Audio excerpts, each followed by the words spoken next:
down to business.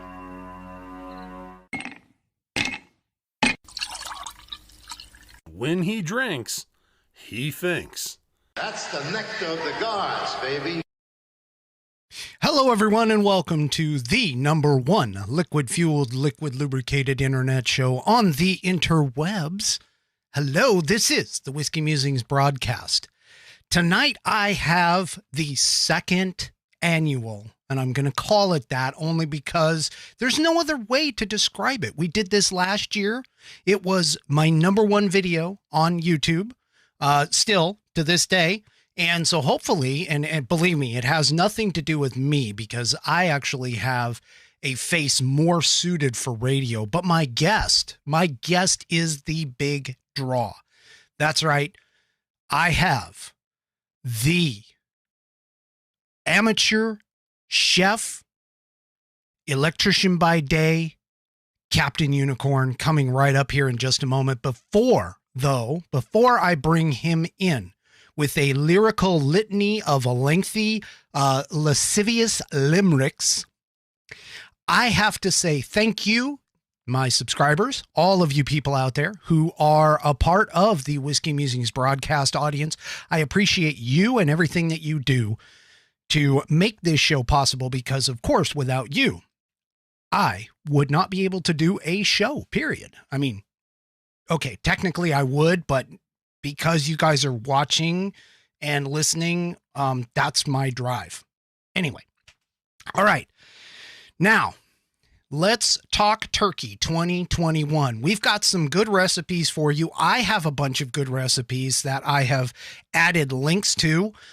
There are some recipes that have been provided by our Captain Unicorn. We're going to go through those. Those will be part of the video. I'll figure out a way to add a link to like a Dropbox or something to the text files after the program. We don't have it right now, but I will put it in after the program. So if you're interested in that, just go to like YouTube or Rumble when I update everything. You'll be able to download those recipes. Or, hey, you could just keep watching this over and over and over and over and over and over. Okay, enough. Again, in order to get the recipes and to grab, maybe grab a screenshot. I mean, you can pause it and screenshot it and go from there. You'll get the recipes, but we've got some really good recipes. So, without any kind of further ado, and I'm kind of hoping that that my special effect here will work for him. Let me get us over to the appropriate screen before I bring him in here. I got to find my cursor because I lose it all the time. Here we go. Okay, so here we go. I'm going to introduce this man. This is a man who does not brine before his time. He is not a part of the myth that you cannot find the most perfect turkey recipe, because I'm sure that his search has come up with several. He is a legend in his house, here on the show, and within his own mind, beaming from a place where no man except him has gone before. I bring you Captain Unicorn. Oh, wait a second. That didn't work. Hold on. Is it coming? Is it going to come in? Oh, man, that sucks because I just had it going. I don't understand. See, this is what was supposed to happen. I was supposed to bring you in. Oh, man. Okay, so here's what happened just real quick before anybody dies out. I mean, I'm trying a new option here for video streaming, for bringing in guests such as Captain Unicorn. And unfortunately, the effect wasn't tied to the video appropriately, and I didn't have the audio popping up in the right spot. So obviously this is a producer error. This is exactly why live video is just absolutely wonderful. you know, and of course I always make mistakes. Everything just Okay. happens for a reason. Yes, everything happens for a reason. Now that I've learned, I should have done it. I should have tried not to hide it from you. I should have done it so you would have seen it. So we would have had everything done. I'm wearing my Star Trek shirt. Yes, exactly. Exactly. See, and I kind of had a feeling that you would do that. But, you know, I've been holding that. I've gained the capability about 6 months ago to do that effect. And I've been holding that specifically for you. And now I'm just like extremely, I am honored, sir. I'm extremely disappointed. This is horrible. Absolutely horrible. I'm sorry. It was supposed to come off a lot better than that, folks. But you know what? This is live TV, live streaming. Happens like that all the time. Anyway. Okay, so let's move on. So we have Turkey Day. I know that I love Thanksgiving. And I'll tell you why, because that is the start of my favorite season, which comes into kind of winter. I know Thanksgiving is in the fall, but the reality of it is that I absolutely love Thanksgiving because that's an indication that winter is coming. I know that you, sir. Have you had snow yet? No, we have not. We have not. We had it 2 days ago. You had it 2 days ago. Okay. Just a light dusting. Yeah. Well, we had a cold day. I mean, we had frost, so we've had frost, so that's cool. But you know, again, to be completely honest, I mean, I love winter. I love snow. Unfortunately, I live on the west side, where it mostly rains more than anything else. But as far as like you're concerned, you're like the amateur foodie in terms of between the two of us. You are the amateur chef. You love food. Yeah. So I'm assuming Thanksgiving is a huge day for you. It has been, yeah. Okay. But I've gotten tired of turkey. Okay. Because after the first day, I have so much leftover. So I have to buy the biggest turkey I can find, 20 plus pounds. Right. Just because. Not that I need that much turkey. Yeah. But then I'm the only one who's eating it. I'm having, sandwiches for days. Oh, see, but that's the part that I love. I mean, I love that part. Yeah. Because I can just dive into the fridge and, pull out whatever kind of sandwich or fixings or whatever that I need. No, all I need is my homemade rolls. Right. Little spread of mayonnaise and turkey, and I'm happy. Okay. Well, you don't do the cranberry sauce? No, not so much. Oh, okay. All right. Well, hey, that works. Whatever works. All right. So last year you gave me in particular the boot to brine the turkey. Oh, and yeah. Way to go. I have never, ever brined the turkey, but I can tell you if for anybody that has not been, watching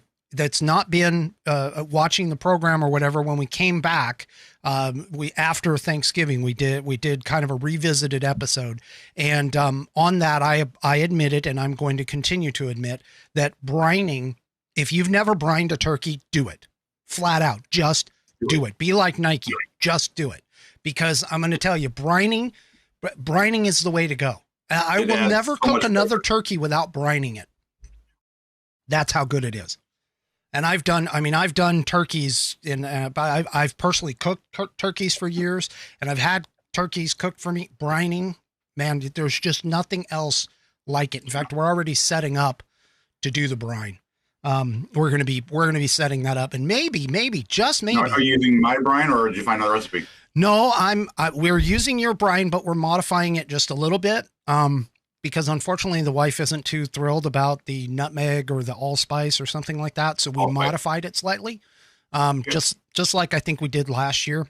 But anyway, that being said though, you know what, if you are a part of my locals fan club, that might be something that is, a subscriber only video. I might throw something together for that. So that might be something. Only fans? Yeah, no. Okay, OnlyFans does not necessarily mean that. Yeah, well, that's what it's become. So no, sorry, not gonna happen. Not gonna happen. At least not now. Well, your bird's naked, so it's fine. Yeah, well, the bird. Okay, Yeah, actually, that's interesting because I should put like little, squiggly lines or something, or do that black box like what they do. Anyway, video editing 101, folks. At live, I like doing live streams. I'm not really too thrilled about recording, which is part of the reason why I do this live and just record the live and then just dump the live recording out on the internet. So you guys get it for, mistakes and everything, all of the jokes, all of the mistakes. That's where the fun comes in. All of the issues that I end up with, and have had in the past, audio issues, etc. Like on my Halloween special, I had a streaming problem, and I'm kind of keeping an eye on it tonight. It looks like it's doing pretty good. So anyway, yeah, I mean, to me, live is the way to go. Warts and all, that's what it is. And again, like I said, we're trying something new with the video. I'm actually using a service. It's kind of a service, but it's a free service called VDO Ninja. Victor Delta Oscar .ninja is where you got to go.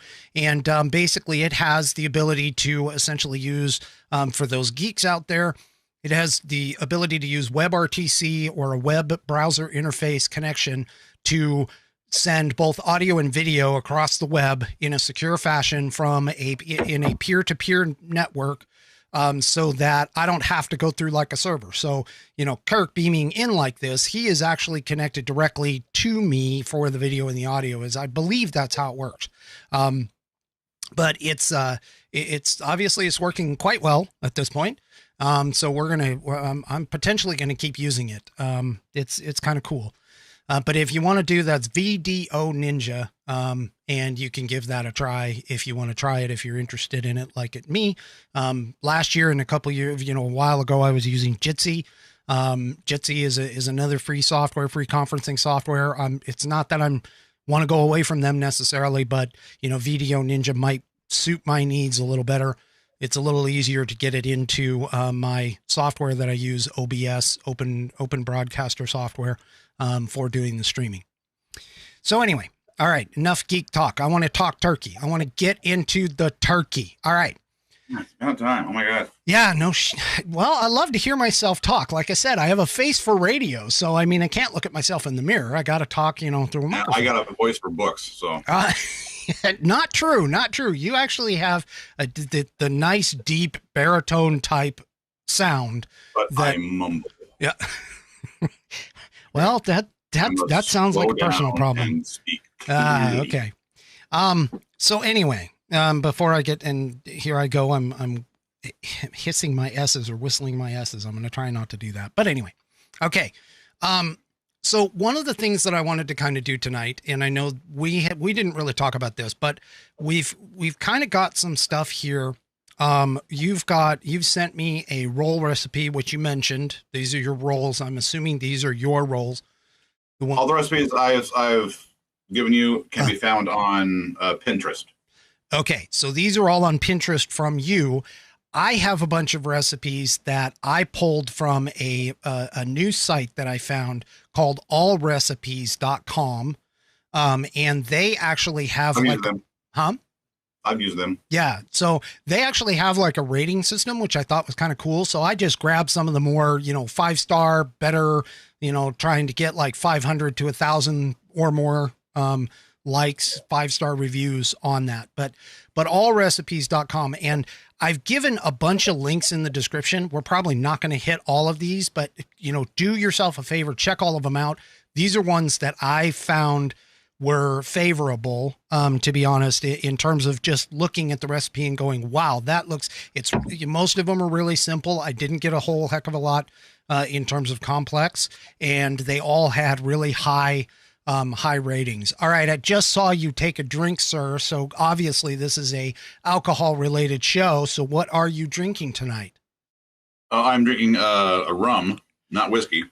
Okay. And it's called, what's it called? Bumbu rum. Okay. Bumbu.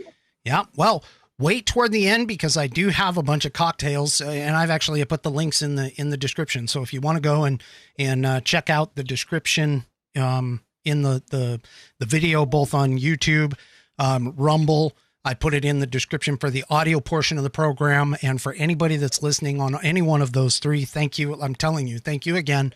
I appreciate it.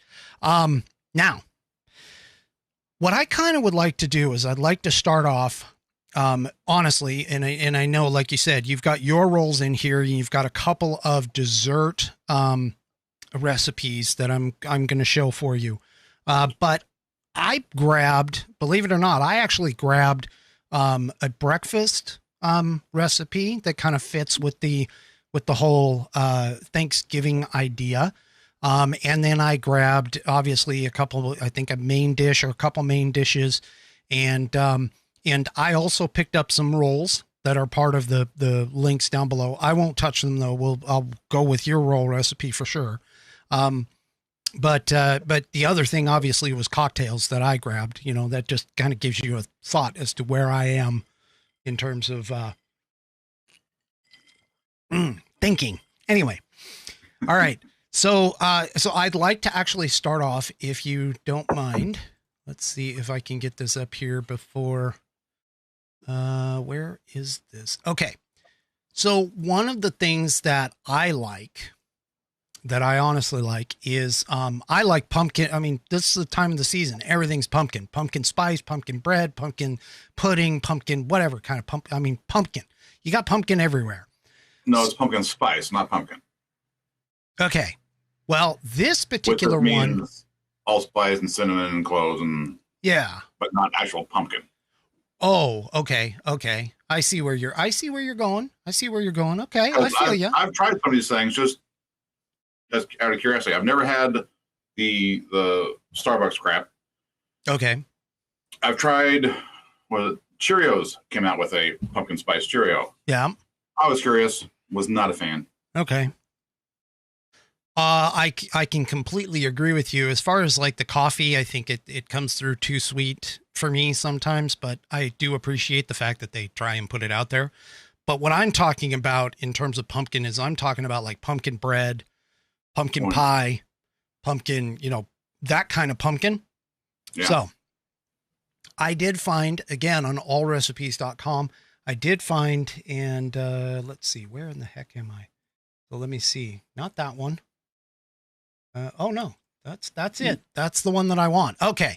So, this is a pumpkin roll. No, that's not the one that I want. Sorry. My bad. See, now here we go again. All right. It's this one. Okay. So this one is a Down East Maine pumpkin bread, and it fell, believe it or not, it was actually in the breakfast section of the allrecipes.com site for Thanksgiving. And I kind of agree with it. I mean, it's pumpkin bread. It's great to wake up in the morning. I don't know about you, but I used to bake my own bread occasionally, and waking up in the morning and smelling that freshly baked bread is really, really good. I know that when people make pumpkin bread, you can really smell the bread and the flavor. You could just kind of taste it in the scent. And so, for waking up in the morning, now granted, it seems a little heavy. I'll be the first to admit. But at the same time, it's like it kind of gets your juices flowing for that later in the afternoon, early evening meal. And give it a try. Like I said, there's not a lot of complexity to a lot of these things. And to be completely honest, this one it was a 5-star rating. It had a lot of people there. You can see one of the ratings right there underneath the title. It says, this is a great, Old Maine recipe, moist and spicy. Bread actually tastes even better the day after it is baked, which is really, really kind of cool. I've had some dishes where I've had it, and then the next day they're kind of like blah. And then there's other dishes that are actually even better the next day. Have you had that? Some things, yeah. Yeah. Yeah. So some things are better the next day. And this one kind of piqued my interest because it talked about how it is tasting better the next day after it is baked. So, this is the pumpkin bread recipe. It's designed, of course, for the morning. It kind of looks a little bit like what I would imagine, what I have seen banana bread for. And look at that. I'm like all over the place right now. See, I'm just all messed up. Anyway. So yeah, so that's the first one. That's kind of what I wanted to bring up. So that's breakfast. Well, one of the things that I think a lot of people get confused about, honestly, when dealing with Thanksgiving, well, there's a couple things. First of all, is how to properly thaw the turkey. And how. Mine's in the fridge right now. Okay. So it's in the fridge right now. How big is your turkey, sir? Yeah, it's like a 12-pounder. Oh, 12-pounder. Now, how many days do you think that would take? Depends on how cold your fridge is. Mine has got pretty cold, like near freezing, because like my milk to be that cold. Right. So it'll take at least 4 days minimum. Yeah. Yeah. Now I found I actually emailed it to myself and meant to bring it up here, but and I can't now because it's, in the ethosphere. I'd have to break to go get it. God, I'm just totally discombobulated tonight and disappointing everybody. But I found there was a meme, I guess you could call it, that was out on Facebook that I snagged. And, it talked about how long to keep a turkey in the fridge. And if you had like a 4-pound turkey, it was maybe a day. If you had an 8-pound turkey, it was like a day and a half, 2 days. 12-pound was something like 3 days. And this was assuming that you were in a refrigerator, not a freezer refrigerator like you have. I don't know anybody that keeps their refrigerator that cold, but hey, to each his own. But there's another option that you can use too. I mean, some people don't like to put it in the fridge. They actually like to put it in like a cold water bath. And that's for speeding it up. Yeah. Yeah. Yeah. And you can do that if you do that cold water bath. And the key is with the cold water bath is you have to make sure that you keep the turkey covered and you change the water frequently. In order to, get things going. And you could, so if you do the cold water bath, you can actually pull the turkey out of the freezer and have it ready to go within, 24 to 48 hours, depending upon, how big the turkey is and the frozen part and that kind of stuff. But the key is to make sure that you keep the water cold. And it's kind of, it's sort of an oxymoron. People would think, oh, let's throw hot water on it. No. You want cold water. That's how you get botulism and whatnot. Exactly. You've got to keep the temperature of the turkey low enough that it's not going to allow that bacteria to actually grow and breed. And so, doing that. Now, I'll be doing the cold water portion because, unfortunately, I can't fit the turkey in the refrigerator because I have 2 kids who are, monsters. Well, at least one of them is a monster in terms of eating. So, I kind of can't we got to keep the fridge stocked with other stuff. So I will be using the cold water bath method. So the turkey will probably come out maybe Sunday night ish. Now, obviously both of us, we are big advocates of brining. Thank you very much for showing that to me. I appreciate it. You encouraged me to do it. My wife has told me you will never cook another turkey without brining it. So yes. Once again, I'm going to tell you and tell the folks at home. Now, brining.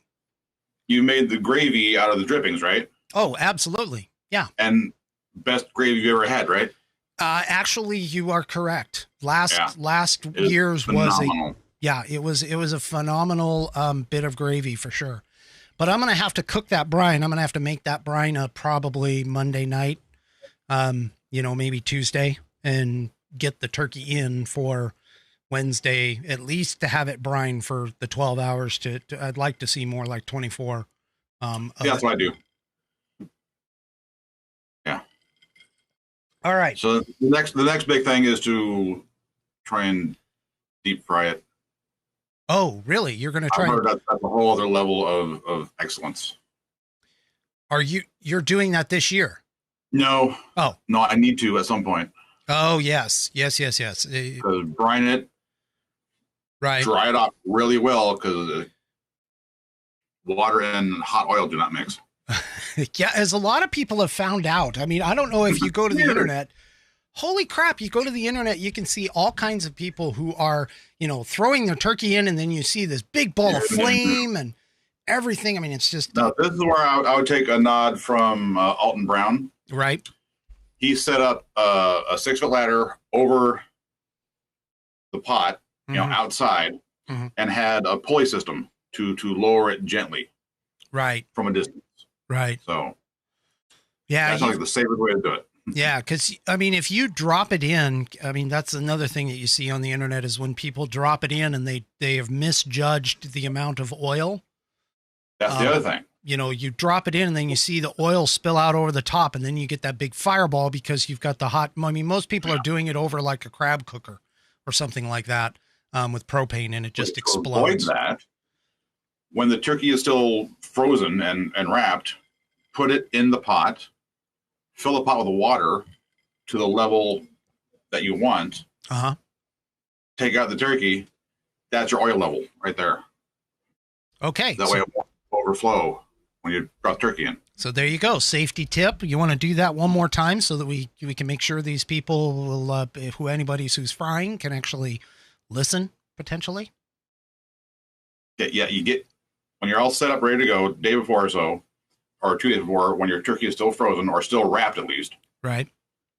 Put the turkey in the pot you're going to fry it in. Fill the pot with water to just below the top, or however big your pot is. Make sure that's going to cover the turkey. Then when you take the turkey out, identify where that line is for where your water is now. And that's how much oil you put in. Right. Okay. See? There you go. And that's how much oil you put in. And then you lower the turkey slowly from a makeshift pulley system from a 6-foot ladder to make sure that you're safe. I like it. Or if you just drop it in very slowly, wearing, your barbecue gloves if you have them. Right. And, your wife on speed dial for 911 right next to you. Well, not right next to you, maybe standing off to the side a little bit so she doesn't get a hit. And with the camera running. Yeah, there you go. With the camera running too. I'd like to see that. So you're not going to fry it this year. You're going to do it the old fashioned way. I'm going to smoke it. Oh, that's right. Because Ashton has a friend who just moved here. Right. From Louisiana. Somewhere in there. Right. For her job. And she actually lives like 10 minutes away from us. Okay. Just by coincidence. Right. So we are hosting her for Thanksgiving this year. And she's there right now doing a live on Heidi's channel. Yeah, I see. Okay. So I'm smoking the turkey and I'm doing prime rib. Prime rib as well. Cool. So we usually hang on to the prime rib for Christmas. But I do have a glazed ham. If anybody's interested, there is a glazed ham recipe in the list that I gave you down in the description, so you can check that out. And I'm not, just for full disclosure, I'm not getting paid by allrecipes.com. It's just a cool site that I hit. Okay. I'm not getting paid for that. Wish I was, that would be cool, but no, not happening. Not just yet. However, another question that a lot of people have when they're cooking turkeys is, and we've talked about frying, we've talked about safety there. But a lot of people have asked and have had troubles with how long to cook the turkey. Now, I want your opinion. What temperature, how long, in order to come out with essentially what might be, in your opinion, the perfect turkey? Let's see. It's actually been a few years since I actually oven roasted a turkey. I've been smoking it. So I pop it in 500-degree oven for 30 minutes. Okay. That'll give you a little bit of color. Yep. Drop it down to 350, I believe. Okay. And once it gets to like 140, you put essentially a foil diaper on it over the breast. Okay. Because that's going to cook a little slower then, because the breast always gets done after the legs, because then you have dried out legs. Right. So you're trying to augment the heat going into the breast cooks a little faster. So your breast has to be 165 and your legs like not the same temperature. I can't remember exactly. Right. Like 150. Okay. So it's dark meat. Yeah, it's dark meat. Well, I mean, versus the breast, which has a lot more, water and that kind of stuff in it.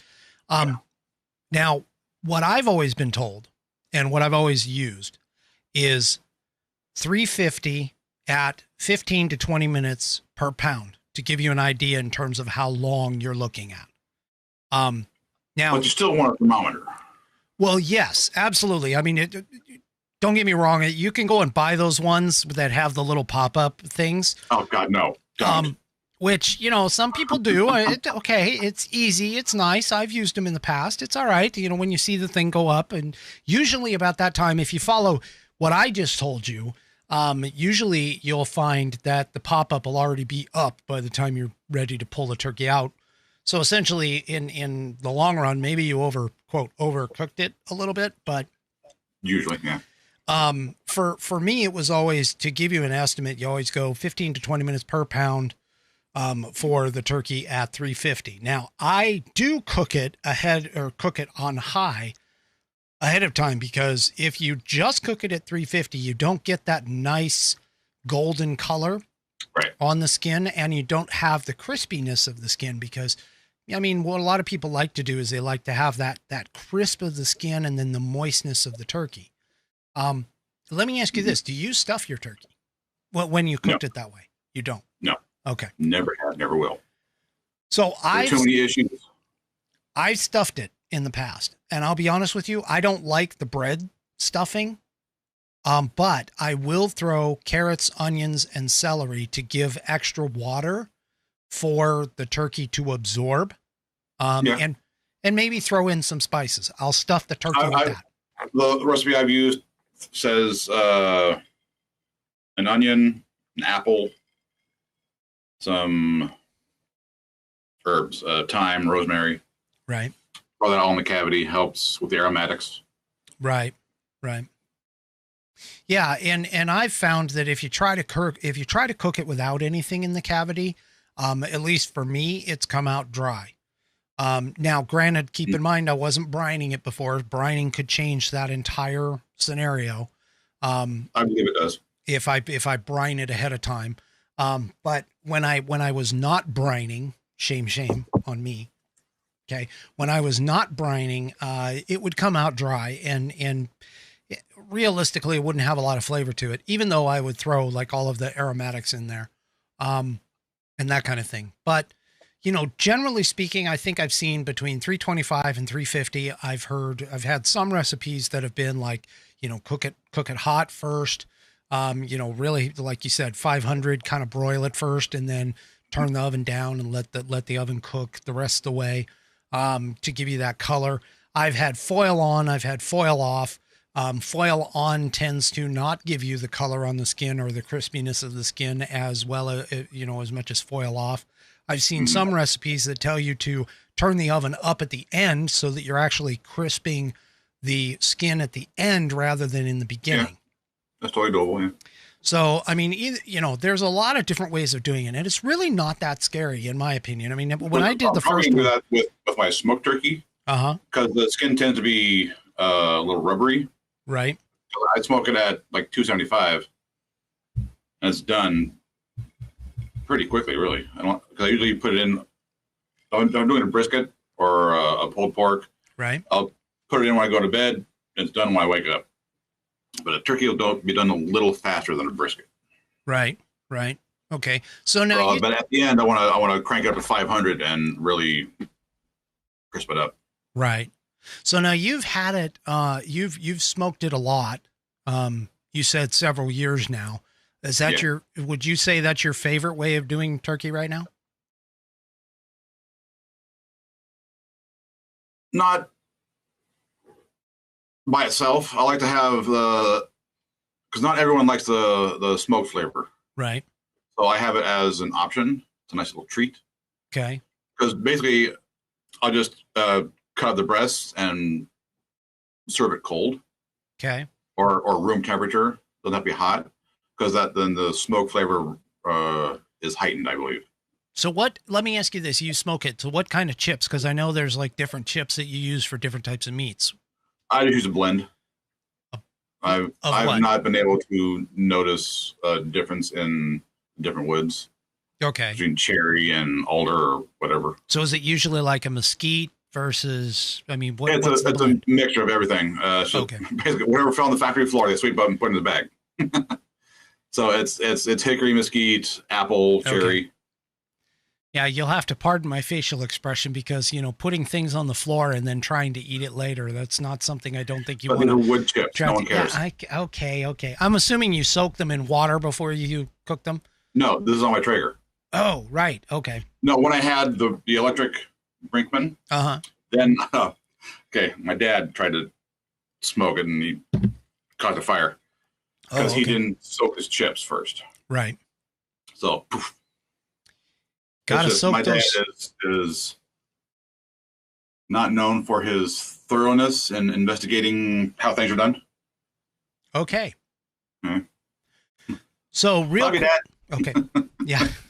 So real quick, just because you mentioned your absolutely lovely wife, I'm going to point out that I see her. She is in the chat on the YouTube side of the house tonight. And for anyone that doesn't know, doesn't know Captain Unicorn's wife, Addie, she has her own entire army, just like Captain Unicorn has his unicorn army. She's got her law army. I have a few fans. I don't have an army. Yeah, well, anyway. And she just said, okay, you see her? Good. All right. So, anyway. Got her on my phone. So I wanted to bring that up just because, hey, I love calling out to fans who drop lines, drop the chats, whatever in there. Drop the soap. Huh? Yeah. Yeah. Sub. That's right. Got a sub. Gotta love those subs. No, I said drop the soap. Drop the soap. No, I'm not dropping the soap. At least not. No, I haven't. God, Sorry, really? Okay. You said it. Now I've got to do it. Where is it? Wait a minute. Let me think about this. It's not that one. It's this one. Ah, man. Shoot. Oh, thanks for that. I appreciate that. Here, let me do that again. There we go. There it is. All right. So what that is, for those of you that don't know, a long time ago, whenever we would get on the line, either with this live stream or another live stream, we would always talk about how we would be derailing things. So I created that little thing, and unfortunately, it didn't go off again, not as planned. Gotta love these live streams. Anyway. Okay. Thank God you're not getting paid for this. Yeah, well, I mean, I wish I was getting paid. That would be cool. But anyway, which actually, you know what? Interesting. I do have the merch. You're right. I have store.whiskeymusings.online. I have gaiters, masks, t-shirts, sweatshirts, sweatpants. There's all kinds of logoed gear out there. Thank you for the opportunity to go ahead and plug that. And then also, hey, if you're on Rumble, if you go and watch me on Rumble and you watch live, you can send me what's called a super rant over on Rumble. It's a drop of money. It's a little bit of money bag or whatever. And I've got what's supposed to be a pretty cool thing with that one too. But hey, this is not about me. This is about turkey. Okay. Even though I am a turkey, and my wife can attest to that. Okay. So now we've talked about turkey. You've got a 12-pound turkey. I don't know how big of a turkey I've got. My wife came home with it and she said, hey, throw this in there. I know I've had turkeys anywhere from like 13 pounds all the way up to 21 pounds of turkey. I'm hoping that I don't have too big of a one because like you, after a few days, if you can't eat all of the turkey, it's pretty sad that, sometimes you have to go and throw it out. But there is a point where you do get sick of turkey. That being said, there are a couple recipes. I just want to call this out. There are a couple recipes that I threw in there, threw in the links below that I told you about the glazed ham, but then also for the main dish section, I also threw in an oven roasted turkey breast. So if all you do is buy just the breast itself, if you don't like the dark meat or whatever, and you don't want to do the whole turkey, you can just buy the breast by itself and do it that way. There's a good recipe there for that. There's also one that's interesting for slow cooker turkey breast. I don't know if I would ever necessarily consider turkey in a slow cooker before, but hey, I thought that was kind of interesting. So I tossed that in the mix. They're turning it into a stew or something. Yeah, I mean, maybe, I don't know. Slow cookers are kind of interesting. You can do a lot of things with them. I personally like cooking in a cast iron, pot. I can't call it a skillet. I love my cast iron. I'm gonna be honest with you. I think I got several of them. Cast iron to me is awesome. And I've done, like the cast iron 12 quart, pots and things like that. I've done, chili, and I've done, beef stew, and I've done some other stuff, in it. To me, I love cast iron.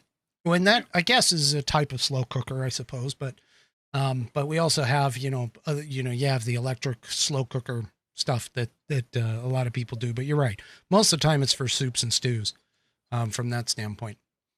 So we talked about the main. Let's go into, so you've got your roll recipe. Let me throw that up here because just looking at it, that looks, I got to toss it up here. Let me get my ducks in a row. There it is. Which, again, I grabbed this from Pinterest and I couldn't quite get the exact link to him. So I just copied the recipe. Okay.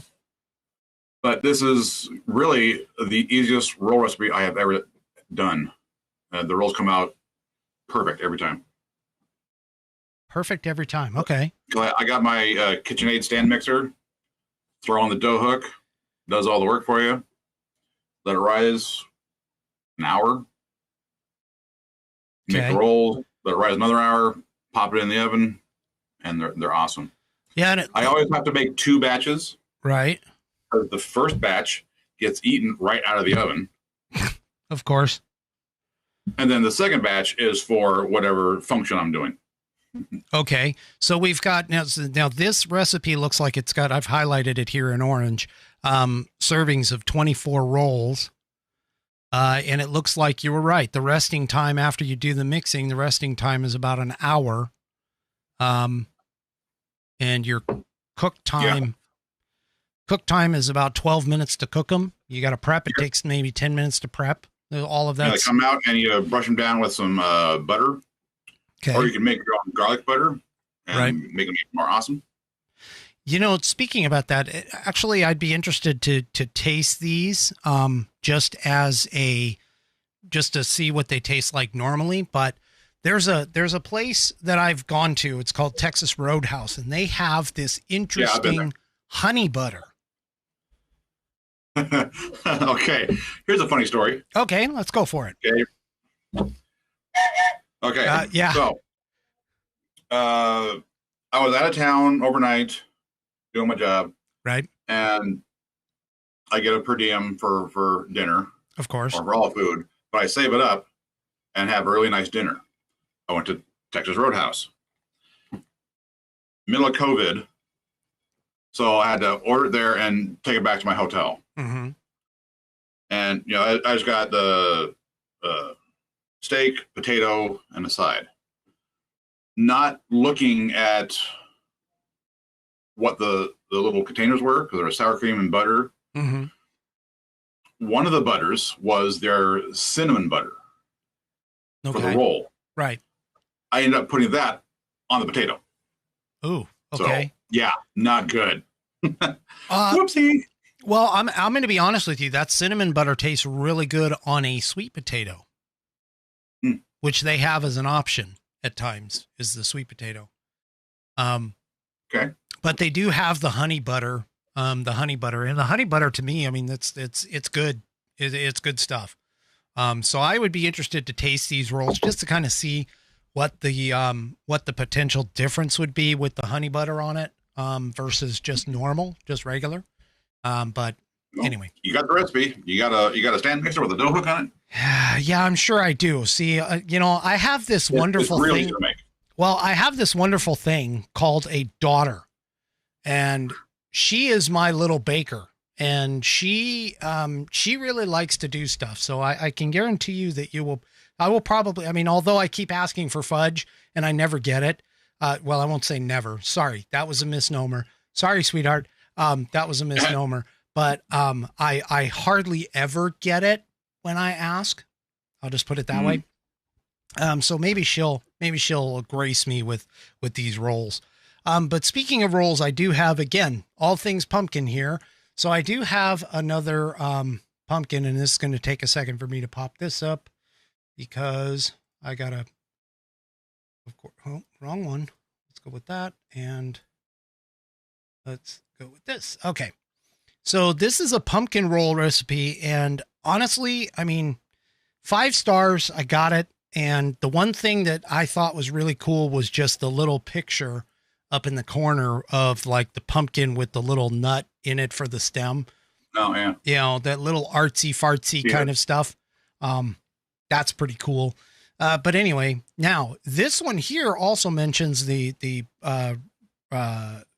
in the description underneath the title, it mentions that this is a Thanksgiving favorite. They are even better the next day. Again, there's that whole next day thing. Cut in half, little mayo, pepper, and leftover turkey. And then off to the mall at 6 a.m. for Black Friday shopping. Okay. So she's off to Black Friday shopping. I will never go Black Friday shopping. I think I did it once and I never will do it again. My wife and daughter, though, hey, they're all off to Black Friday shopping. For me, it used to be the big thing. And I don't know about you, but I know from my perspective, first of all, I get frustrated, and this is the Thanksgiving special, but I'm get a little frustrated because of, Christmas. Every year it seems like Christmas gets earlier and earlier and earlier in the merchandising. Like, for an example, we didn't even have, we honestly didn't even have, Halloween really, and you already had Christmas decorations out. That kind of drives me nuts. So I have a rule in my house. I like to say, look, you can't do anything for Christmas, singing, having Christmas decorations up, none of that stuff until after Thanksgiving. Thanksgiving got to finish first. So the funny thing is like Black Friday, that's the wife and daughter's, off time. They take off, they go do their thing in the morning. And then when they come back, I got to make sure that I've got, I'm prepared for the inundation of Christmas, because that'll be like one of the first things that happens. Now, I know back when I was a kid, the Black Friday shopping, or on Black Friday, the cool thing at least for me as a kid, if I ended up going Black Friday shopping with my mom, very rare, but when I did, the cool thing was always to see the stores decked out in all of their Christmas decorations. Because for whatever reason, they would magically, close on Thanksgiving, and then the next day it would all be Christmas. Mm-hmm. So that was always the cool thing for me, and as far as that goes. But Black Friday shopping, kind of lost its edge for me after that. So there's a rule in my house. Mm-hmm. You can't mention Christmas until the earliest, October 1st. Right. I made this a hard and fast rule with my wife because she's crazy about Christmas. Love you, honey. Really? Okay. So every October 1st. Right. Honey, guess what? Christmas is coming. Because it's already in the stores at that point. Yeah. Well, And actually, I've started decorating the outside of my house today. Oh, yeah. Okay. So, well, a lot of people are doing that too. I'm surprised that everyone's doing it this early. Generally, Thanksgiving weekend is when that starts, but people are starting earlier. I guess they're afraid of the snow coming. Snow? You're planning on getting snow in the near future? Yes. Well, okay. That sucks for me. I love snow. Well, so one of the things, I don't know if anybody that watches the program, that like my background changes sometimes. I try to change it occasionally with whatever show that I'm on. I couldn't find a good Thanksgiving background for myself. So, I just kept it with the whiskey theme. But for my winter shows, which will be coming up after Thanksgiving, I actually have like a fireplace video that has, the log cabin type feel with the snow in the background. I love doing that one. And I've been itching to get that one going again. My wife told me, no, you can't do that yet. It's not winter. I'm like, darn it. Anyway. Yeah. There's no greater feeling than being in like a log cabin or some rickety old house in the middle of winter and the fire's blazing. Like, did you ever go up to Timberline Lodge? Oh, yes. Yeah. I skied a lot. That place is absolutely perfect. Yep. Yeah. In fact, speaking of that, because I went ahead and let my kids know that I skied when I was younger, they have this brilliant idea. My daughter first started snowboarding last winter. For her birthday, she wanted snowboard gear. She's got snowboard gear. My son's been snowboarding for about 2 or 3 years. Now they have this plan, and I don't know how well it's going to work, but they have this plan that they're going to get my fat butt up on a snowboard.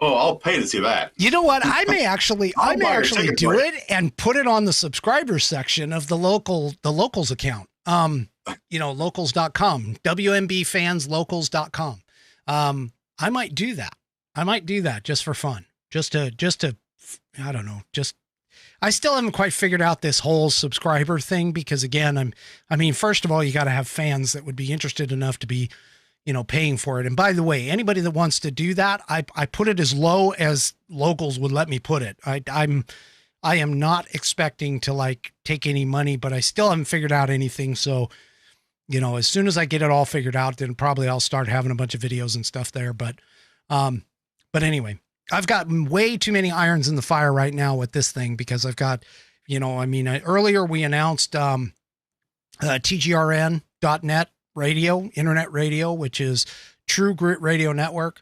My partner and I are going to kick that off hopefully by the first of the year. It's been a long time coming. Things have gotten in the way, but we're finally getting down to the end of the tunnel. We got the light at the end of the tunnel, and I'm not talking about, I'm definitely not talking about, give me a second. Not talking about this kind of light. All right. But I do have the light at the end of the tunnel with that. So I'll be talking a little bit more about that when it comes in. But anyway, so moving on, we got to get back to Thanksgiving. I keep self-promoting myself. This is awesome. You keep providing me with opportunities, almost like it's planned. What happened? Anyway, okay, so you have a couple recipes here for dessert. Now, I know that we hit Maine. Uh-oh, what happened? My camera went out. Yes, I lost you. What happened? Shoot. Is that on your end? Yeah. Yes, it is on your end. Give me just a second. Let's see if... What is it? A power thing? What's? No, Addie's been having problems with this. When she's doing her lives. Really? Okay. Well, that's not cool. All right. Yeah. I'll just slip over here and I'll do before we get into his cheesecake recipe and stuff his cheesecake. Yes, he has a pecan pie cheesecake recipe in here. Before we do that, let me toss up now I'm going to be honest with you. This one here, did I lose you completely? Or maybe you just muted yourself. Anyway, I'll go ahead and so let me put this up. Now, this is an interesting recipe, and the only reason why I actually clicked on it, to be honest with you, has to deal with the fact that it looks a lot like eggnog. For those of you that don't know, I'm a big advocate. I love eggnog.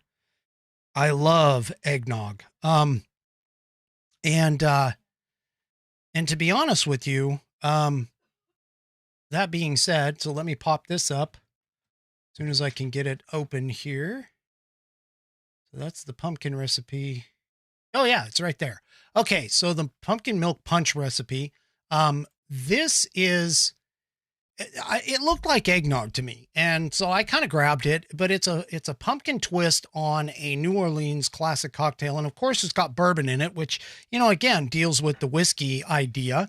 So you've got whiskey and that kind of thing in it. Whiskey, bourbon. In this case, this is a version of whiskey. This is a bourbon version. But the reason why I grabbed it was, again, it looks like eggnog to me. I have been fascinated with trying to get an eggnog recipe, one that I can actually make myself. And I've run across a few. I haven't online. I haven't done anything with them.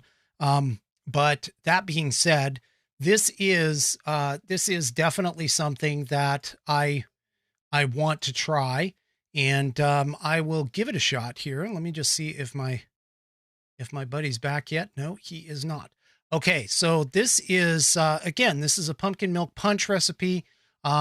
So let me go ahead and move to, do another one here. So this one here, this one's also a bourbon cocktail. This one is a cider version bourbon cocktail, which, to be honest with you, I'm interested in trying it. I'm not really much into bourbon. I kind of do the Irish whiskey thing. I'm a whiskey sort of person, by trade. I love the Chivas Regal. In fact, I'm going to be looking for another bottle, Kirk, if you can hear me. I'm going to be looking for another bottle of that, the blue label Chivas Regal. I like that a lot. So I'm probably going to be grabbing that. And that's a Canadian whiskey, but I'm more into the Irish. My favorite is Black Barrel Jameson, but these bourbon recipes kind of, look interesting to me. So there's that one. And then let's see what's also the other picture is the hot buttered rum. You've got to have hot buttered rum in the Christmas time spirit. So, you've got to have that option. And again, it kind of looks like eggnog, but this is a hot buttered rum. I'm wondering now, this is just the batter. So let's make sure that we understand this. This is just the batter alone, for the hot buttered rum. And obviously you have to add your rum to it, just like you would like with the eggnog recipe. But hot buttered rum, this is another one. I would let you know this does give you servings of 100. So this makes a lot. Obviously you've got a pound of butter, you've got a pound of brown sugar. If you wanted to cut this back to like 25 servings, do the math really quick. And you're looking at like a quarter pound of butter, a quarter pound of brown sugar, a quarter pound of confectioner sugar. I mean, that's a lot. Quart of vanilla ice cream, go do a quarter quart. Tablespoon, do a quarter of a teaspoon, quarter of a tablespoon. I'm not quite sure of what that brings out to teaspoons, but you know what? About the internet is absolutely fabulous for this. This is what the internet was for, is to look up information. But still, I'm going to kind of give that a try. And then another recipe that I saw, again, here we are, Thanksgiving, all kinds of pumpkin. This is the pumpkin cocktail recipe. And I got to try and fit it to the page so you guys can see it. So this one here is, a pumpkin nog, and it's served, they've got it served in a martini glass. So if you happen to have a martini glass, that's kind of cool. But realistically, I mean, there's all kinds of drinks out there, but if you're looking to throw a party or have people over for Thanksgiving, I put a bunch of different links or different martini links, or not martini, drink links in the description below. All of these are in it. And again, check out allrecipes.com. That's pretty cool. Now, another one that is light is this one here. Let's open this one up. Okay. This is the Cranberry Martini. And you know, I saw my wife went and bought a package of cranberries. And so the first thing that I thought of was this, because obviously you float a couple of cranberries in the drink itself to make it, you know, pretty cool. But essentially, you know, there's a lot of things. If you just want to get a little creative with your parties, with the people that you've got coming over. I mean, you don't have to do alcoholic beverages, of course, but you can do other kinds of beverages too. You know, you can maybe make some of these virgins, which basically, for those of you that don't know, means no alcohol. There is a possibility of doing that with the cranberry juice and things like that. Let's see. This one's a pumpkin pie martini, kind of like the pumpkin cocktail, but slightly different. It's got, you know, honey, graham cracker. That's cool. The graham cracker crushed. Now, for those of you that don't know how to rim a glass, I should probably do a video on this in terms of like how to rim the glass, just for fun. But basically what you do is you take something, say like a little simple syrup, which is basically just kind of like sugar water. The sugar is actually boiled into the water, and so it comes out kind of in a syrupy type of fashion, sort of like what hummingbirds drink, but without the red dye. But what you can do is you can take a small bowl of that, and let me get you over to my camera here. So you can take like a small dish or a low bowl and put a little bit in it, and just take the glass, turn it upside down before you put any ice in it or anything like that. You just take it, you put it upside down, you kind of swirl it around, get a little bit of it on the rim. Then you have whatever. In this particular case, this is like graham cracker. You can use it for salt, for martinis. You can use it for sugar, for some, like when I do a recipe for, I think it's called Rudolph's boxcar or something like that. Where it's in a martini glass like this, you can take and put, you know, with the sugar on the rim, you got to use something sticky though. So like a lemon rubbed around the rim. If it's a lemon, a citrusy kind of drink, you can do that. You can do the simple syrup. If you just want the sweetness of the simple syrup, but you just get the rim just a little wet with some kind of liquid. And then you take and you put this, this dish, like like a teacup dish, you know, the little dishes that are underneath the teacup, you fill that with just a small layer of whatever it is that you're planning on putting on the rim, whether it's graham crackers, sugar, brown sugar, salt for your margaritas, that kind of stuff. And then once you've got the rim of the glass taken care of with the simple syrup or the lemon or the lime or whatever it is that you're doing with the juice, you take it and just dip it in and kind of swirl it around to get that rim.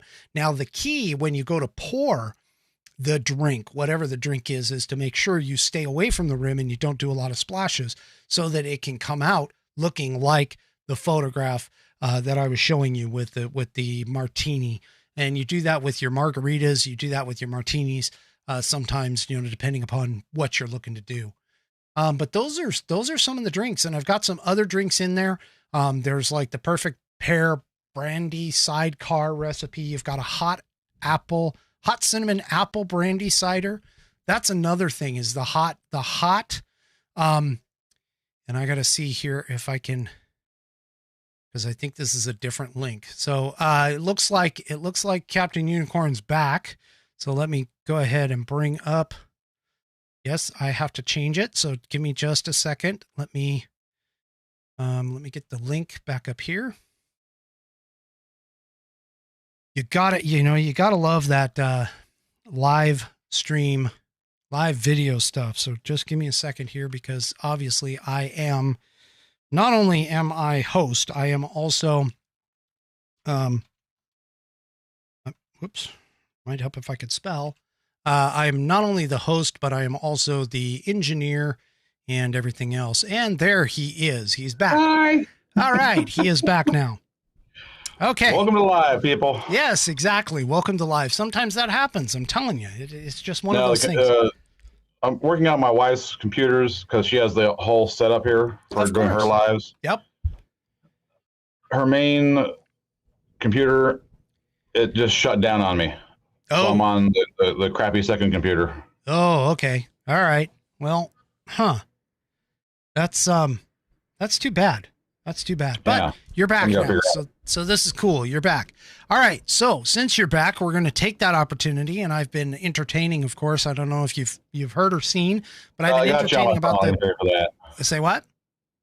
I got you on my phone. Ah, okay, perfect. So what I've been doing is talking about the drinks. So now we've had kind of the rolls. We've had the main dishes. Obviously, the side dishes are kind of what you want. I mean, there's the standard. There's like the sweet potatoes. There's the regular mashed potatoes. There's the green bean casserole with the French. Oh, for the love of God, don't make that ever again. Stuff over the top. That is so old. Okay, it's so old. But you know what? Go to allrecipes.com. Check out some of their side dishes. They had a whole. The only way you can try and make it different is in California. I found they had cheddar cheese French fried onions. What? Cheddar cheese French red onions. French fried onions. French fried onions. The regular fried onions you put in the casserole. Right. Were made with cheddar. So that made it a little better. I had an aunt throw in some water chestnuts. Right. Give a little texture in there. That's pretty good. Okay. But after day one, yeah, I don't want to touch it ever again. it goes right to the garbage. Yeah, no, that's one of those things that I don't think I would ever eat the second day out. Sweet potatoes, stuffing, mashed potatoes, maybe, although I'm not really too thrilled about mashed potatoes. I hate fries. Look, dude, you're not making mashed potatoes right then. Sorry. Hold on. I got to get this up. This is irritating and frustrating to me. I got to do something with my thing, but off topic, totally off topic, but I hate cold fries and tater tots. If they are not hot, fresh out of the oven, I hate them. I will not eat warmed up fries and tater tots. Not going to happen. Never going to do it. Do you have an air fryer? Yes, we do. Okay. Anytime we do takeout and it happens to be burgers that night, I will bring it home and I'll take my fries right and put them in the air fryer for a minute or two just to reheat them. Because like you said, I don't like it cold either. Yeah, I can't. It's not just the cold. I mean, it's like you try and warm them up in the microwave and they end up like all soggy. That's why I use the air fryer. I mean, they're just nasty. But anyway. Yeah. Okay, so let's move on really quick. You have got now. I'm going to be honest with you. I am a cheesecake purist, and by purist I mean if it is not New York style, with no freaking fruit anywhere within this thing. All right. If it is, you can't even put like the strawberry compote. No, I understand. On top. I'm there with you. Nothing. I want the graham cracker crust and the cheesecake by itself. For those of you that don't understand what New York style looks like, it's the one that typically the Costco carries. But it's the New York style. It is just straight cheesecake, straight graham cracker crust. That's it. That's all I want. I don't want anything else. Yeah. But that being said, I am also a lover of pecan pie. And you tossed over a recipe that has got me thinking that I might have to break my streak of pie and cheesecake and actually put them together. This is one you definitely have to try. Okay, let me throw this up here. I got to find it first here. There it is. All right. Tell me about it. The first time I made this, I was making not the crust, the topping. Okay. When I whatever step it was, I was roasting the pecans. And I got them just shy of burnt. Okay. And I didn't have any more, so I said, screw it, I'll just use it anyway. It's just for me. Right. And it was really, really good because it gave it a dark chocolate, coffee kind of flavor was really nice. Right. Wow, there's a lot more to this. It is so rich. I mean, pecan pie by itself is extremely rich because it's nothing but pure corn syrup. Right. And you throw that together with a cheesecake, and you go into a diabetic coma just looking at it. But it is phenomenal. All right. Like you, I'm a cheesecake purist. I will accept cheesecake with fruit on it, but if there are two options there, I'm going for the plain. Oh no. You don't understand. Even when I get it at a restaurant, you can ask my wife. When we go into a restaurant and they say cheesecake, strawberry cheesecake or something, the first thing that I ask is that mean the fruit on the top, or does that mean that it's swirled in the cheesecake? If the person says no, it's just fruit on top, then I look at them and I go, forget the fruit. Just give me just the cheesecake. If it's swirled in, though, forget it. I'm not even going to have it. It's not even worth it to me. But I have had a cheesecake that had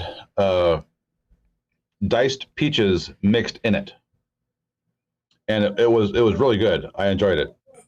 Okay. So I'm not as purist as you. Blasphemer. I'm sorry. I just can't. No, if it's not New York style. And I mean, I've even had this is how bad it's gotten. I have even had cheesecake at restaurants where they say, it's a New York style cheesecake. And it doesn't have the graham cracker crust bottom on there. I don't know what they have, but it's not graham cracker. I just won't eat it. I'm like, I'll order it. I see it won't have it. I'll just be like, take it back. I don't want it. Have you ever made your own? No, I have not. And actually I haven't. Let me rephrase that, because the family has, my wife and my daughter have made them, and they've made them like small little personal type. And we had a friend that, my son had a friend that did, some kind of cooking class in like high school or whatever for his elective. And so he made a cheesecake for us. Which was, it was good. Don't get me wrong. It was good. It wasn't my favorite, but it was good. But yeah, I am straight up a purist. I mean, even when I go to like the Cheesecake Factory, they try to, if you go to the Cheesecake Factory, which, hello, you have a restaurant called the Cheesecake Factory.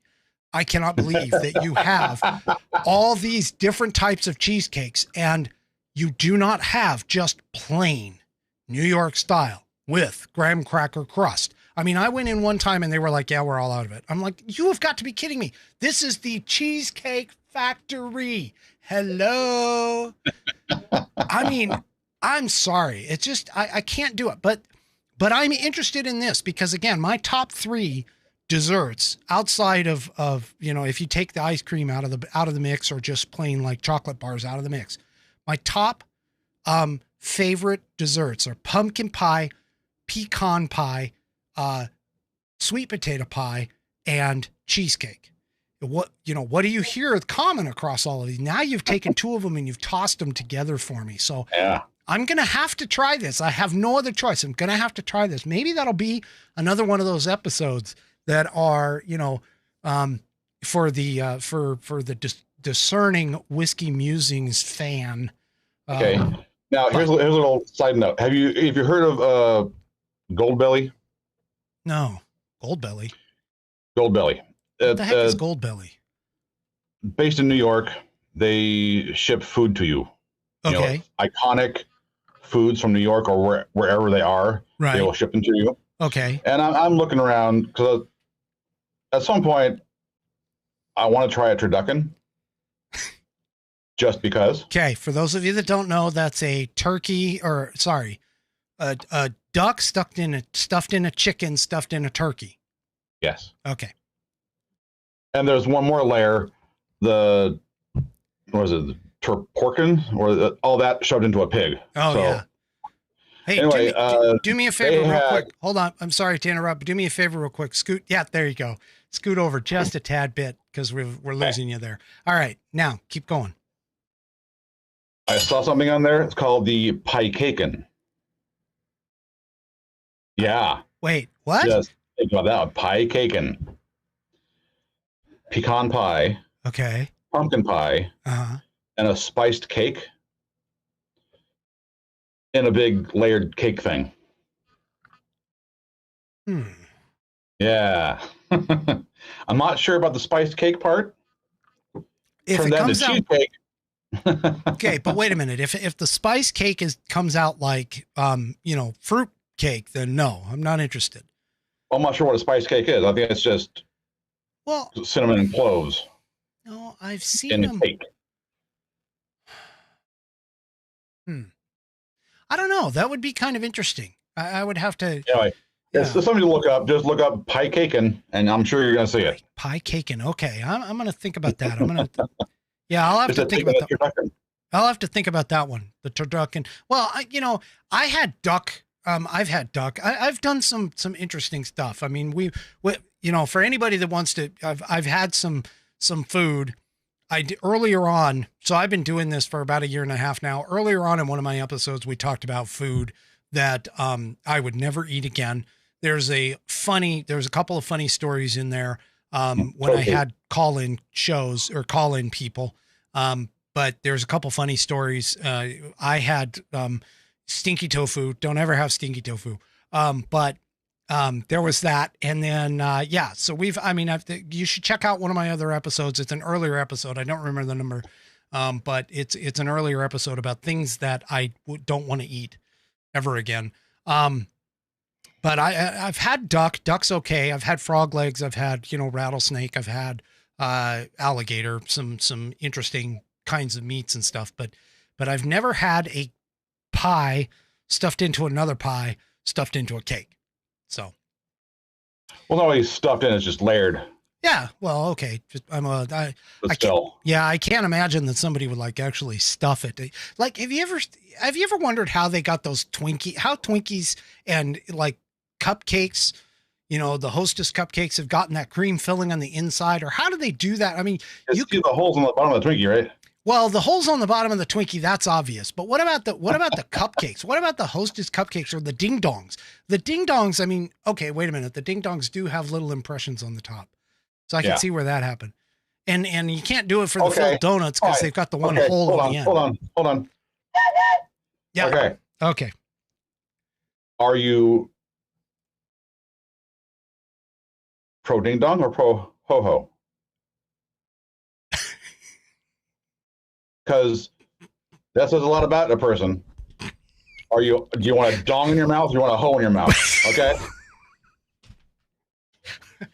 Okay, that definitely deserves that. That's for sure. Oh my God. If you'd have caught me about 40 years ago, I would have said ding dongs. Today, because they changed the recipe, I think, on the ding dongs, I would have to say I'm still kind of a ding dong person. But ho-hos are also up there too. I mean, if I had my druthers, if I had to put the choice together, I probably would grab the ding dong, but I don't know. See, for me, it's all about the ratio. The crappy icing to cake to filling. Oh, right. Okay. Okay. Mm-hmm. The ho-ho, it's even all throughout. The ding dong, you got the cream in the center, surrounded by cake, surrounded by icing. It's that's just my take on it. Okay, I could see that. So you like dongs like hoes. Got it. Yep. Wow. Okay. Thank you very much for bringing down the house. Anyway. No problem. Okay, we've been talking about chocolate. Digression here. Let's get us back on topic here. So we've been talking about chocolate. Now you added an interesting recipe for a dessert, known as the chocolate coffee pecan. Now, I've never thought of, whenever I've thought of pecan, it's always like pecan pie, pecan ice cream. I've never thought of throwing it together with chocolate, and I certainly haven't thought of throwing it together with, chocolate pecan. I certainly haven't thought of thinking of throwing it with coffee. I mean, there's pecan when we first moved here. Go ahead. When we first moved here to be with my family, every Thanksgiving was like among the biggest of the holidays just for food. And my mom would have all the kids over and have a pie baking feast or party. Right. And this was one of the pies that they came up with, along with pear pie and Snickers pie. Just any kind of pie you want to make, bring the ingredients, and we'll make it. Now, is that where last year's pear pie came from? Yeah, pear pie's been around for a long time. Right. And that's a really good one. Right. Yeah, you had that as one of the recipes on last year's program. So I had to look on last year's program to make sure I didn't repeat a recipe. Okay. Okay, so we've got chocolate. This one is really good. It's not as creamy, gooey as a pecan pie is. It's more firm because of the chocolate. Okay. And use instant espresso powder. Oh, okay. So is this like to throw in enough coffee to wake people up after the coma that they've been put in from the tryptophan beside the head from the turkey? Tryptophan. Yes. Yeah, sure. Why not? Okay. All right. But it sends you into a sugar coma. So. Well, I mean. Either or. Yeah. So, well, okay. Yeah, I don't see a lot of sugar in this. I mean, well, there's the corn syrup. There's the light brown sugar right here. Oh yeah, tons of syrup. Corn syrup. Tons of sugar. Well, but I don't see any. I mean, there's bittersweet chocolate. Huh. It doesn't look like there's a lot of sugar in it, though. I'm kind of surprised by the way you're talking. It's not as, like I said, it's not as gooey as a regular pecan pie. Right. Okay. Huh. Well, I know that, have you ever had like a chocolate cream pie before? Yeah. Okay. Is that kind of the consistency on this one? No. Okay. Trying to think. I mean, is it sort of like a gel, like a pumpkin pie would? I mean, does it solid up that way? Yeah, more like that. Okay. Okay.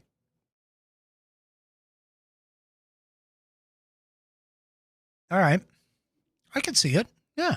No, that's fine. Well, chocolate tends to firm things up. If you've ever tried to put cocoa powder into like your pancake mix for making chocolate pancakes, right? It stiffens it up. Okay. It's doing that to the pecan pie. Oh, okay. Okay. All right. So now for those of you that have, dogs, especially, just because I'm throwing this in here because I happen to have a dog, any kind of baking chocolate or bittersweet chocolate or anything that gets close to the actual chocolate itself, chocolate by itself is dangerous for dogs, but the more you get closer to the actual cocoa powder or the cocoa leaf, the cocoa bean, is definitely dangerous. So baker's chocolate and stuff like that in high enough quantities can actually kill a dog. Milk chocolate, not so much. So just kind of keep that in mind. Yeah, I had a Yorkie eat half a bag of peanut butter cups. It was fine. Yeah. So, I mean, whenever you mix, usually if you mix it with like a milk chocolate or even like white chocolate and stuff, it's, close without saving. I don't want to. Well, white chocolate and chocolate. Well, okay. Wow. You sound like my wife. If it's not dark chocolate, it's not chocolate. Well, no, technically speaking, white chocolate is not chocolate at all. Really? Really? Okay. I'd have to look into that to know for sure. I'd have to look into that. All right. So before we had our little technical difficulty, and actually during that technical difficulty, I was going through a bunch of drink recipes because, of course, I do love my alcohol. Amen, brother. That sounds bad, but guess what? It's my show, and damn it, I'm sticking to it. All right. So that being said, I mean, what do you think of? So let me ask you this: what do you think of when you think of fall? When you think of Thanksgiving, what are some of the things that you think about in terms of flavors? I mean, obviously like turkey and stuff like that, but I'm thinking like other types of flavors. Like I've been harping on pumpkin. Buttered rum. That's a big one. Okay. Anything with brown sugar in it. Right. Now, brown sugar, good key. So what goes good with brown sugar? Donuts. Well, okay, you are correct with that. I'm thinking of things like cinnamon. So what goes good with cinnamon? Nutmeg. Okay. You mind the two? Yeah. What about a fruit? Apple. Exactly. So check this out. I found, and this is in the show notes, but I found this. This is kind of an interesting. Now, I'm not, okay. Full disclosure, I am not an apple pie person. I do not like apples. I will eat apple fritters, okay? But I'm not an apple pie kind of person. I'm definitely not a straight apple person. It's gotta be something else, but gotta be something else with it. But this piqued my interest. So this is the apple pie shot. It is a vodka shot, and it tastes just like mom's apple pie, according to the description. You put the entire shot in your mouth. Now, for anybody that knows, there is a shot called, this is an adult show. So I'm going to throw this out there for those kids that are watching, or maybe watching this later, cover your ears. There is a shot known as a blowjob. And the way that you take that shot, if you're the girl, the way that you, well, actually, anyway, the way that you take that shot is you're not supposed to touch it with your hands. You lean over, you grab it with your mouth, you flip it up and you take the shot that way, hopefully putting your tongue in the glass to keep it from slamming against your teeth. But the point being is that this one, I could just imagine this being another type. You could play with this in the fall with the idea of the blowjob. Now, the blowjob is, I think, amaretto, Bailey's Irish Cream, and Kahlua, if I remember correctly. And it's layered. Oh, so you've had them. Oh, okay. No, I used to be a bartender, remember? I went to bartending college. I never could get the layering part right. But I did go to bartender's college, and they did tell us about these. We had to memorize these, but I never could get the layering right. But anyway, the point is, I threw this in here because look at what she or whoever this person is, AGS 63 says about this. You put the entire shot in your mouth, swish it back and forth a few times before swallowing. Yeah. So, okay. Like I said, this is an adult program. So, hey, but it's vodka, apple cider, and whipped cream with a pinch of ground cinnamon. Very easy to make. It's not layered like the BJ would be. But it's very, very, I could possibly try this. This would be kind of interesting. And then to go along with the apple theme, we have the autumn apple pie cocktail. Now this looks a lot like a cider type drink, but the thing that keyed me here is the fact that it's Fireball whiskey. I know a lot of people like Fireball, so here we go. So Fireball whiskey, vanilla vodka, and sparkling apple cider. And it's apparently a very refreshing drink. It's a little lighter than some of your other drinks and some of the other drinks that I've shown. So I wanted to throw those two in there. But anyway, so I've gone through pretty much all of them. Oh, well, okay. Let me throw in one more. So this is let me make sure this will actually come up. Because again, oops, wait, where is it? Oh, you little stinker. Let me do this. And we're live. Yes, of course. We're live with all kinds of problems. Okay. So this is the Autumn Sunshine Cocktail. And again, it's got that apple cidery kind of look. But this one has bourbon and maple syrup in it, which reminded me of that brown sugar bourbon that you recommended. That we've had in the past, that I've had in the past.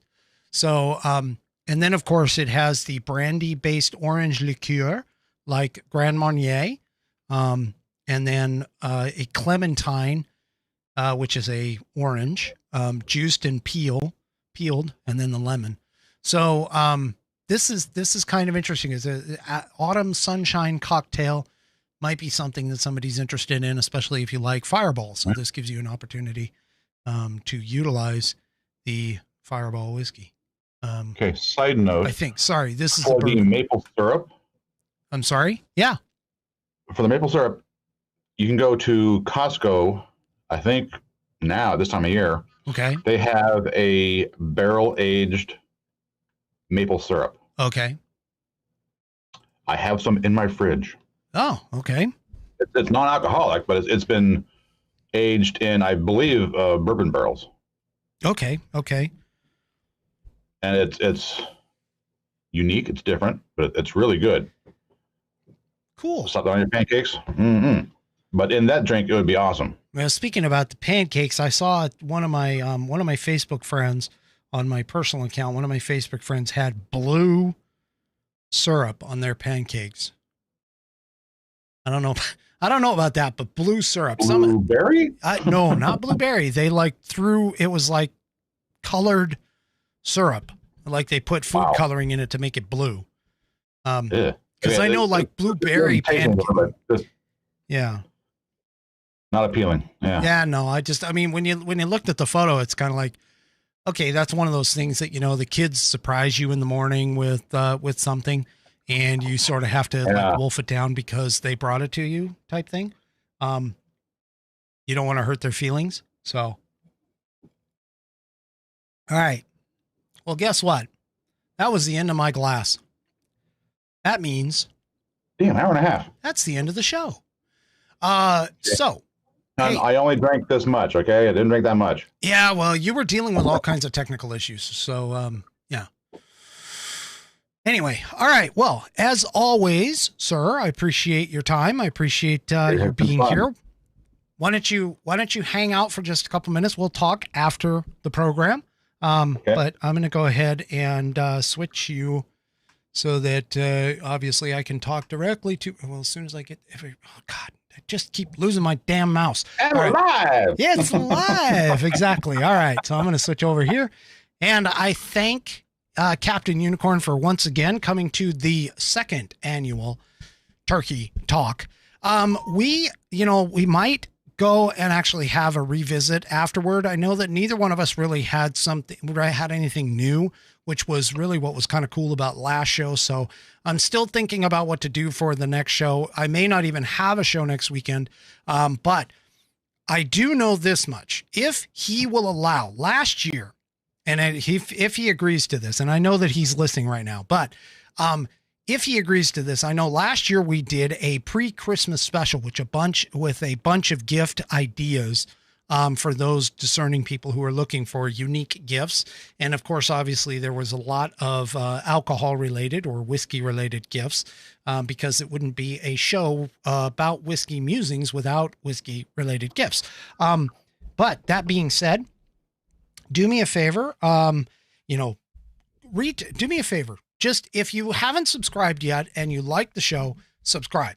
This isn't my usual fare. So I encourage you to go and take a look at my other videos so that you get a feeling and a flavor for the show. I do appreciate the fact that you are taking the time to look. I just want to throw that out there. I really appreciate anyone that stops by and takes a look. I know that we're not for everybody, and that just makes sense. If you like the show, though, and you want to continue it, do me a favor, go ahead and subscribe. I know I'm on YouTube, and I'll keep pushing on YouTube. I'll keep transmitting there for as long as they let me. Rumble is my preferred outlet. So if you would please go to Rumble and sign up at my Rumble account. But if you like YouTube, stay on YouTube. I'll stay there as long as I can. And also do me a favor, if you're looking for a unique gift, maybe for yourself, just something comfy to kind of lounge in the wintertime, check out the Whiskey Musings store. store.whiskeymusings.online. store.whiskeymusings, all one word, all lowercase, .online.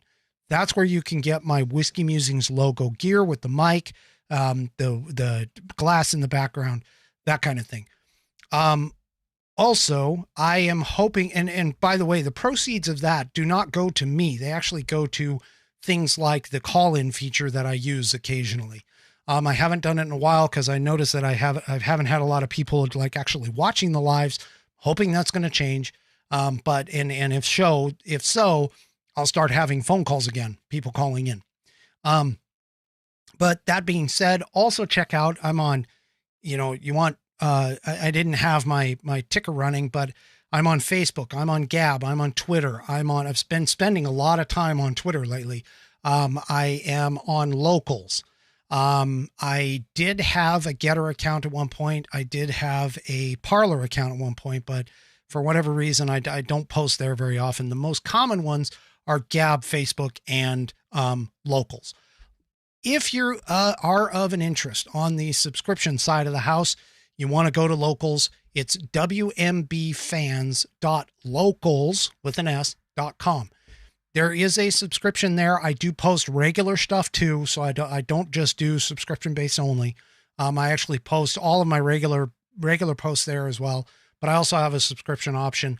I have, like I said in the program tonight, I haven't really kicked that off too much, but my idea is to do behind the scenes videos and photos and things like that for the fans that subscribe, and possibly moving into fan only broadcasts to have direct interaction with me, the host, and that kind of stuff. So I appreciate you checking me out.